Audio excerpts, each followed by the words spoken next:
and welcome back. Happy Tuesday. It has been some awesome vintage so far. How did you feel? Did you expect me to be playing a mentor deck?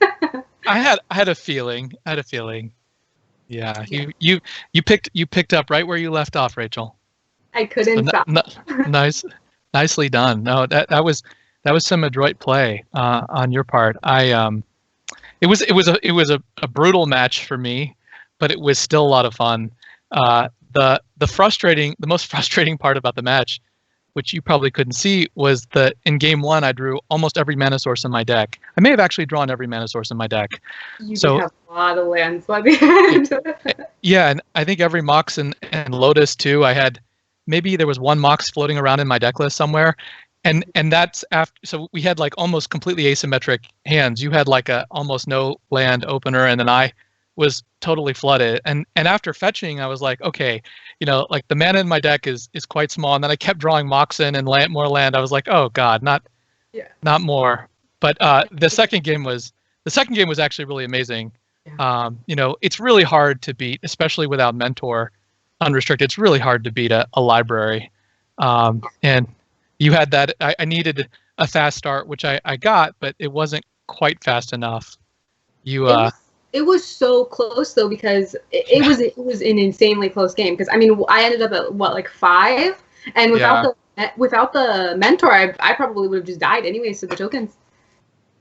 Yeah, they were really close games. I mean, how often in Vintage or do you see like we had 5, 6, 7 mana? We were like long, protracted, super long game. I don't know. I couldn't, like, Mentor was like, it's like my security blanket. I was like, I have to, one last time. I have to leave it next week, so I have to. So it looks like we were playing kind of similar strategies. Yeah, it's pretty much the same thing, I think. Were you playing the pieces of the puzzle that Richie was playing last week? No, I can't say that I'm on pieces of the puzzle. Couldn't go that deep. It wasn't that much of a brew. No, I pretty much, it looks like this is it. I pretty much, this is what I've been playing all summer. It's pretty much identical to what I played at the NYSE at the beginning of the summer. The main difference is, of course, is Young Pyromancer takes the place of 3 of the wistfully lost mentor slots. A moment of silence. I know some people are like celebrating.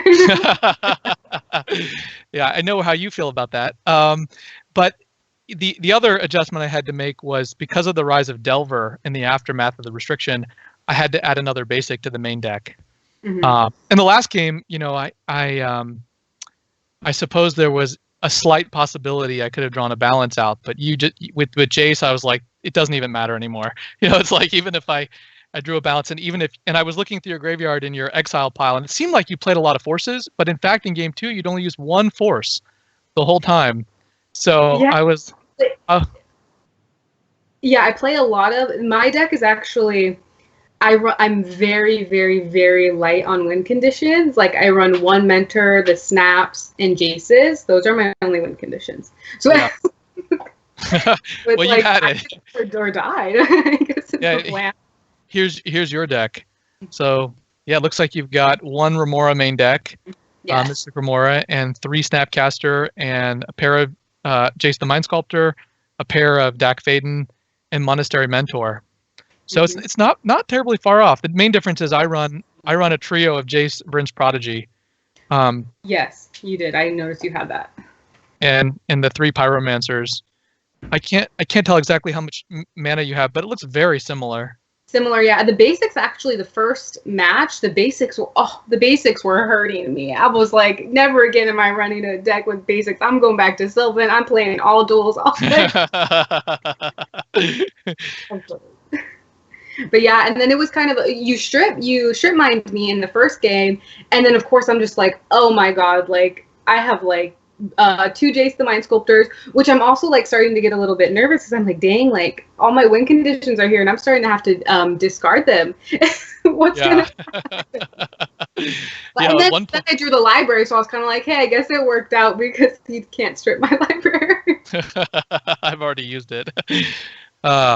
Yeah, you got me library both games, and in one game after I used the strip mine, it was still a lot of fun, especially when I dacked into Gush. I was like, okay, I guess I'm back in this, but it wasn't quite enough to overpower your very masterful play too. I mean, you played very well. So let's take a guess before the next match. What do we think Randy and Eric are going to play?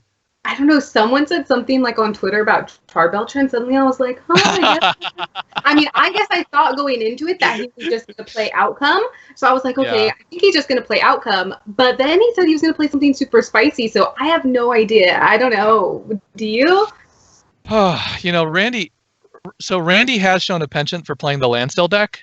He really likes that blue-white Landstill deck with I don't know. I could see him playing that now that the Mentor Menace has finally been dealt with. Maybe he might want to go back to that. I think he really enjoyed playing that. I think he'll probably play a Level deck at some point, but I don't think this is the time to bring it out. And what if he was playing? Oh my God! What if he was playing Merfolk? That would make me so happy. Oh wow! I think that's too far out of left field. That would be really entertaining. A girl can dream, I guess, right? Yeah. I mean, what about Eric? I mean, Eric is the kind of guy who just goes for the jugular.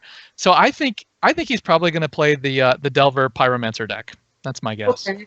I was like Shops. Shops is doing really well. I don't know if you watched the or you might have even been there at the Eternal Extravaganza. I think like how many shops were in the top? Like the top 8. I didn't make it to that. But there were 95 players, and the top 8 had 4 shop decks. 2 dredge decks. so Shops is kind of picked up where it left off, which it's pretty strong. I think there's a good chance. I mean, obviously Shops is in his range. I just think that immediately after the restriction, it takes a while before people get back on the Shops bandwagon. A lot of people are they're kind of dispirited and feeling down, especially if you're a Shops player. You don't want to roll right back in with Shops, although I think it would be a brilliant move. I wouldn't put it past him, but I think he's probably going to be playing. At least I'm afraid he's going to be playing Delver Pyromancer. So we're going to have all right, well. And I think we are ready to finally find out what they are watching. So we're going to head down to the match, and we get to see for sure now.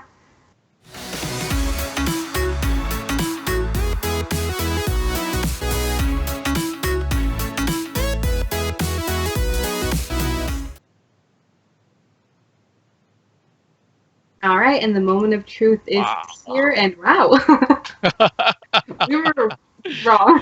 We were way far off. This is cool. So Randy is playing the Bargain Storm, and we can already tell that he's got show and tell. So we can only speculate and salivate over what Randy's got in his deck. Oh, I'm excited. Here, let me move my afternoon. Yes, and I keep going back and forth. I'm like, wait. Eric is also playing something super cool and unique. Yeah, Grixis Thieves is not Notion Thief isn't a card that we see a lot these days. It just doesn't show up very much. So he decided to play something also off the radar. Cool, I love it. Yeah, so finally we get to see some real brewers. Not just the Leo and the our boring same olds. Hey, though. Sometimes when it's not broken, you can't. And hey, we can't play. We crossed our mentor off the list. Right. Well, we have to figure something out. We're going to be out on the street. I'm excited for the next couple weeks. I've got some decks in mind, but I'm not going to say anything else other than that. Yeah. So Randy's hand, is pretty unbelievable. It has Ancestral Recall in its opening, and he could just go.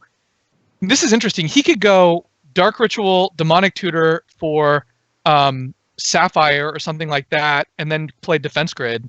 And then next turn he could have Ancestral and Show and Tell, assuming he resolves the Ancestral drawing into something. And Eric is just shields down. So yeah, this is tough because Randy has to decide whether to Ancestral or the Writ. Yeah. He ain't scared. He probably is just going to get. It's also pretty intriguing because. He just has a lot of options. He could DT for Gristlebrand, setting up turn 3 Show and Tell. I guess he needs a second mana immediately, so he has to get either Mana Crypt or Mox, and that way it'll give him the mana to play Defense Grid this turn, as well as turn on the Academy next turn. It's so it's awesome because when I look at his hand, first of all, the beautiful like Tolarian Academy like online foil is just kind of in there, but it looks like such a Randy Buehler hand. Right? Every card he's like, this is the best card ever. Those are some good cards. Those are all really good cards. Yeah. So it looks like he's deciding. I wonder if we can see. Eric's only out is really he's gonna have to. Yeah, he went to the Sapphire. I don't blame him. There is certainly merit to getting the Mana Crypt here, right? I mean, the Mana Crypt gives him next turn he can play. He'll have.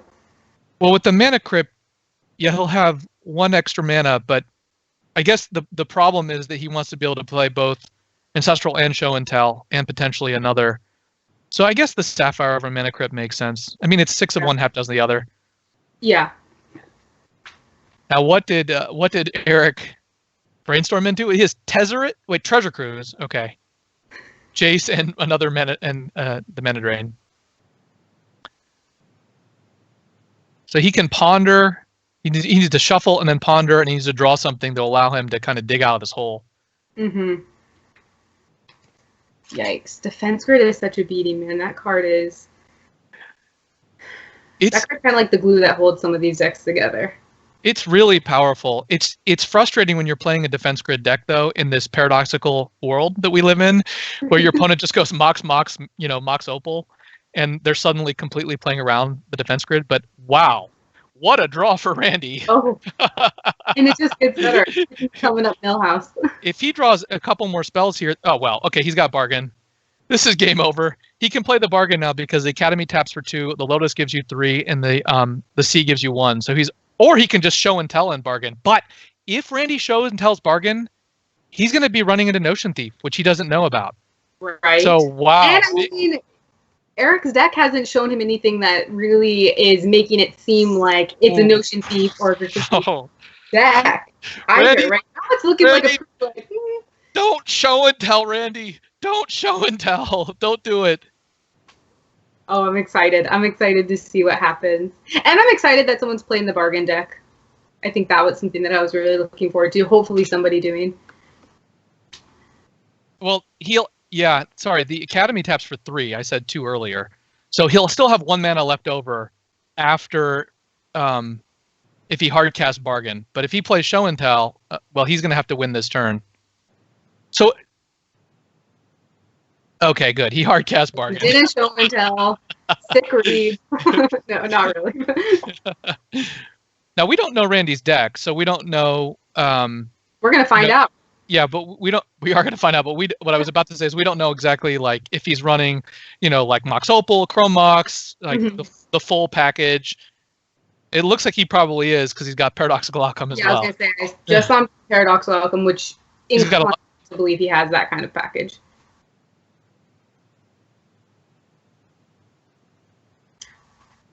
So I think Randy's pausing here because he needs to decide whether he wants to use the Vamp now. So the problem is he needs to either like find a way to win now, like a win condition, or he needs to find a Time Walk to be able to untap. So if he finds a Mox, then he can just Vamp for Time Walk, untap, and then just go off. Or, if you draw the Tendrils like he just did, he can just, he needs like, a Mox and like a Dark Ritual, and I think he's pretty close. Let's see, Storm is 3. Ritual would be 4. Vamp would be 5. He's got 2 Moxes. I think that's it then. Yeah, so, I feel like once you start going off with Bargain, I mean, his shields are down, but Randy doesn't necessarily know that. I mean, he has to have a good, that he let all these things happen. Oh, Defense Grid. Never mind. Yeah. No, I'm just counting right now. I count 9 Storm. Actually, Randy's got the win. He's got the win because Eric's already at 18, and the Vamp into Ritual is 2 spells plus the 2 Moxen is 4 more. He's already there in the Tendrils, so he's got the 9 Storm. Yeah, I don't think there's What's Randy doing? All he has to do is Vamp for a Ritual. He's got the Mox, the Jet. He show us his entire deck. He's okay. He wants everyone to see. He's like, and look, I also have this card and this one and this one and this one. I suppose so. Eric can't see it. I guess he wants to also show us the paradoxical, but he had to quote the Rich Shea, he had a deterministic route to victory. If he had just vamped for the Dark Ritual and then played it off the jet, he had exactly enough Storm. Wow, this is just like amazing. This is like one of those things that you just sit back and you're just like, you're like, all right. Yeah, it's also a turn 2 kill, which we don't see a lot of these days in the VSL.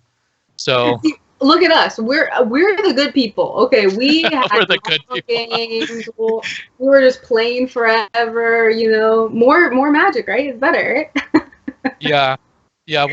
We're the evil Jeskai people playing these Jeskai decks. In quotations. Yeah. Eric has seen enough. It's like, I'm not gonna let it actually storm out. Well, Randy gave us quite a show. That was awesome. But he didn't tell. So let's see if see what Eric has. Looks like Eric is loaded up for Shops, Dredge, and Pyroblast. He's got Pyroblast for the blue decks. So we would very much enjoy seeing Randy show and tell into Notion Thief. Now that at least Randy got a win, right? Randy got a win. Yeah. Plus, we have to. I think last week all of the bottom people won, so like we have to have at least like some top bottom parity. Yeah.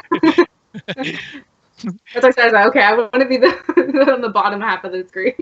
One of the things I was looking for is to see whether Randy has Gristlebrand at all as an additional show and tell target. It does not look like it.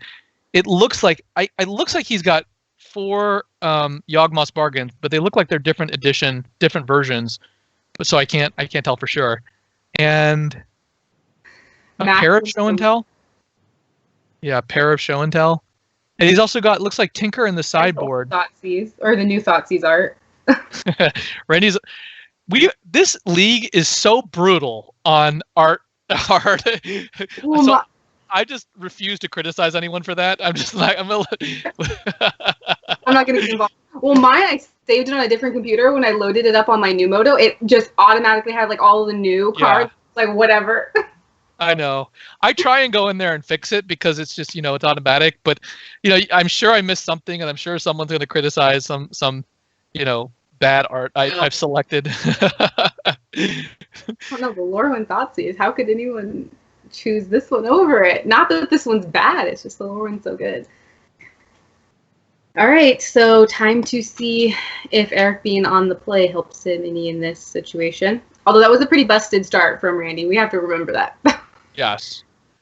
Eric has the lovely he's got turn 2 Notion Thief. And he can also hold up Pyroblast, and he has Force of Will. So he has Force of Will Pyroblast on turn 1. That's a pretty good defense. One of the things I was curious about is whether Eric was going to bring in some artifact removal to try and deal with defense grid. When you face defense grids, Rachel, do you bring an artifact removal? And if so, how much? I do. Not a lot, but I do bring it in. Maybe like 3 pieces. I agree with that. Yeah. I bring in a pair or 3. Yeah. Randy, on the other hand, I haven't seen it, but I think we're getting the deck list after this. Did you pack any like Dredge hate in your board? Oh yeah. Well, because Aaron's showing up in one of these trimesters, right? We didn't know where. No. Sorry, Aaron. So, which she would be very smart if she didn't play it this week. I don't know if she will or won't, but I mean.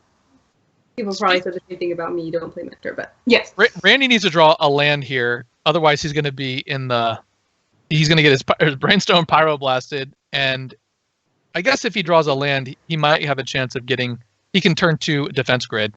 But he's still going to be facing down the, even better. Even better. Yeah, Moxen better than land when you're playing Paradoxical Outcome. But I wanted to tell a quick story from this weekend. I didn't get a chance to watch much of the coverage from the Eternal Extravaganza, but and Aaron tweeted out and made a clip of this. But one of the highlights was the quarterfinals match, which was Dredge against a Leovold deck. And the Leovold deck had a pair of Dark Confidants in play and a Leyline of the Void in play. So he had totally locked down here comes Eric with Notion Thief, just throwing it out there. Surprise! Yeah, surprise. He's and the Dredge player was playing Hollow One, which is very popular now in the Dredge decks with Gurmag Angler. It's kind of a race you plan. Well, this is interesting. Randy can ritual Dark Petition here, but what do you get? So here's just Notion Thief says if opponent draws a card, we get the full text again. Opponent would draw a card except the first one or he or she draws. Instead, that player skips that draw and you draw a card. So it turns off almost all of Randy's draw engines, except for, of course, Necropotence, the Skull, one of Randy's favorite cards, because Necropotence is not a draw; it's a set aside. Oh, Randy, I guess, as I didn't even pay attention to, doesn't have the mana for it. But if I was Randy, I would seriously have considered playing the Brainstorm there, right? Because I don't know. I guess Eric would have been able to Pyroblast and pay for it, but yeah, I think his mana's pinched. So I'm sorry. Brainstorm is bad because of the Notion Thief anyway. So he's completely locked down. He needs one more mana so he can Dark Petition. Anyway, so just telling the story about Dredge. The Leovold player fell to 8 life because of the 2 Bobs. He whittled his life away. He flipped a Jace. He flipped a Flusterstorm. And on the final turn of the game, at 8 life, he flipped Leyline of the Void, number 3, Leyline of the Void, number 4, going to 0 life. and it was just my own Patar. the perfect irony, right? Like the Leyline of the Void, which is bedevils the Dredge players, and then actually kills the controller. That was a pretty fitting conclusion to that quarterfinals match. Pretty amazing. Yeah, that's amazing. Well, Dredge really showed up in that top 8 too. If I remember, there was like that 3 or 4, 2. 1, 2, and won the tournament. Yes, and won it. Yeah, so pretty amazing. It looks like Eric's kind of got things nicely locked down here. My mind is wandering to try and figure out how does Randy actually break out of this. He can't use Paradoxical Outcome. He can't use Brainstorm. He can't use, Yawgmoth's Bargain. His only play here is to try and Dark Petition and Necro, I think. But Eric has set this up perfectly had drawn well with Pearl, Sapphire, Pearl, Soul Ring, and the Force and a blue card. So Randy's hopes will be dashed against the Force and additional mana here. But again, it's interesting because it's almost like a mirror of the last match. Like the last match, we were like, "Wow, Eric can't do anything. Eric's just," and Randy was just, shh, and now it's the opposite. I would take this Jet, but let's see what Eric does. He's just going to go for the draw. Yeah, when you play Dak, I was like, I wonder if he's going to take my Pearl, and I was like, yeah, better. It's better. It usually just ends up being better to just, unless in this case though, he's still finished on mana, it might be worth it. It's so situational. I just like the idea of taking away Randy's mana here because he's clearly pinched on mana. And then it also boosts you out of the defense grid, right? It just makes the defense grid even weaker. So I like on that one use, just taking it. It just seems like Randy's going to be in a hole he can't even climb out of. But, it worked out okay, I think. Oh, I'm sorry. I'm so dumb. The Dak plus Notion Thief combo means that did he hit? No, wait. Did he hit his opponent? Yeah, he is. He's hitting his opponent, of course. You hit your opponent has to discard 2 and you get 2 free cards. No, absolutely, Eric is doing the right play. It's been a while. That's the combo. We both missed that, Rachel. Yes, we did. I haven't seen Notion Thief in a hot second. Yeah. But who cares about bottlenecking his mana? I'm just going to mind twist him. Him to Torok you every turn. This is like a sad way to go. Oh, he's going to do it again. He's going to play the second Dak Faden just to be able to finally wipe Randy's hand. Randy's had enough. Okay, so Eric fights back for the top half, and we are going to see what will happen. But Randy's back on the play, so. Yeah, so our audience, it's been a long time since we've seen the Dak Notion Thief combo. It might have been actually since season 1. I want to think people haven't played that. That was all the way back in 2014 since we've seen that combo. Pretty brutal. Him to Torok you, I'll draw 2 cards. Unbelievable. So Randy's got to now that Randy knows the gig is up, he's got to figure out how does he navigate around Notion Thief. That is the question, right? What do you do? So it's one of those things that looms, though. It could be any time. It could be, yeah. As long as he's got the mana, even with show and tell. It looks like Randy he's putting a show and tell back in. Not sure. Maybe Randy's thinking my best bet is just to get a turn one and hope Eric doesn't have Notion Thief. Yeah, it doesn't have Notion Thief. That's not a bad bet. Although I would be very tempted to run that Tinker despite the Dak Faden. Yeah, I saw him. Dak Faden. Oh, yeah, that is so scary. Randy's hand is just so frustrating. It's like it can play Duress, and if he gets another mana, he can play Defense Grid, but you don't know when you're going to be able to play Ancestral, if any. So yeah, I like that. Yeah, he decided it wasn't worth. And on the other side, of the board, Eric has got he's got a lot of fast mana, but he doesn't have a lot of explosion, right? He's got Dig, which he can't use, Snapcaster, which he can't use, Ponder, which he can use, Time Vault, which doesn't do anything at this moment. Right now, yeah. No permission, no thief. But I mean, Ponder could be anything. That's the hard thing about like cantrips. Yeah, Randy's we don't get to see, or I didn't see what he scried. But if you're Randy, all you want to do is get this Defense Grid in play. I see a little. I don't know if that's it's a Thoughtseize? See the Thoughtseize? Yeah. Thoughtseize is amazing. Yeah, I would definitely keep that, right?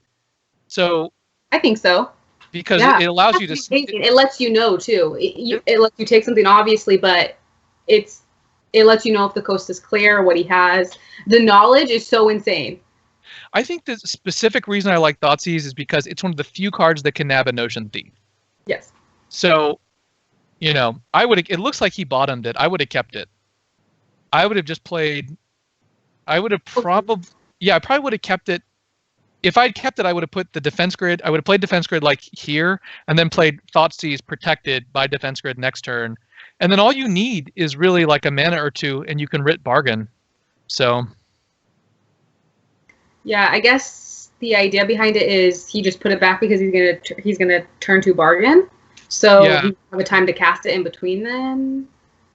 You know what? I take it back. I think if I had kept the Thoughtseize, I would not have played the Defense Grid there.